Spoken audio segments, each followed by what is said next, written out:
bonjour. Bonjour Nicolas.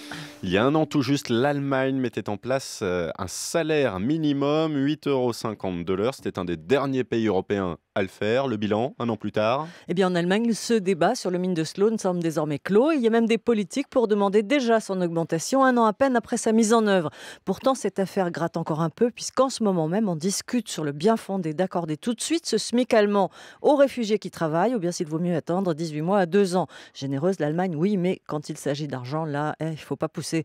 Et cette loi sur le salaire minimum imposée par les sociodémocrates à la CDU d'Angela Merkel, elle concerne plus de 3 millions de personnes qui n'avaient pas d'accord de branche, donc pas de salaire plancher, voilà, je l'ai dit.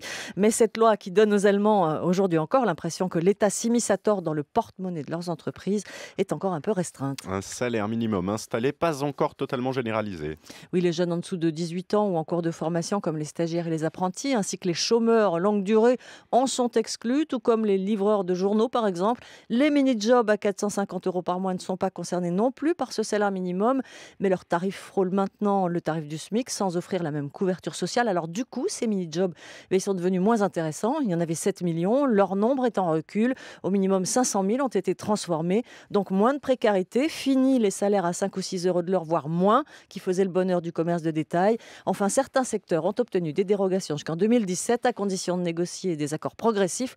La révolution n'est pas encore tout à fait complète, mais quand même très très avancée. Et ce qu'on retient surtout un an après, c'est que la catastrophe annoncée n'a pas eu lieu. Non, certains économistes prévoyaient la destruction de 900 000 emplois. Ça n'a pas été le cas, bien au contraire. Même le commerce de détail a créé de l'emploi et le chômage à 6,3% n'a jamais été aussi bas depuis la réunification. L'excédent commercial allemand, lui, n'a jamais été aussi élevé, plus 8,1%. Il pourrait même subir les foudres de Bruxelles parce que le pays gagne trop.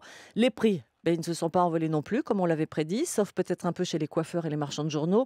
Et le consommateur consomme du fait d'une hausse des salaires de 2,5% cette année. Bref, l'économie va bien, donc le passage s'est fait en douceur. L'Allemagne a réussi sa conversion, avec quand même encore quelques petites astuces dans certains secteurs, comme les abattoirs, qui font encore une rude concurrence aux Français, car en plus d'une mise en place progressive de ce SMIC jusqu'en 2017, ces abattoirs allemands ont toujours recours aux 3/4 à des travailleurs détachés. Et là, le salaire minimum, on s'en fiche un peu.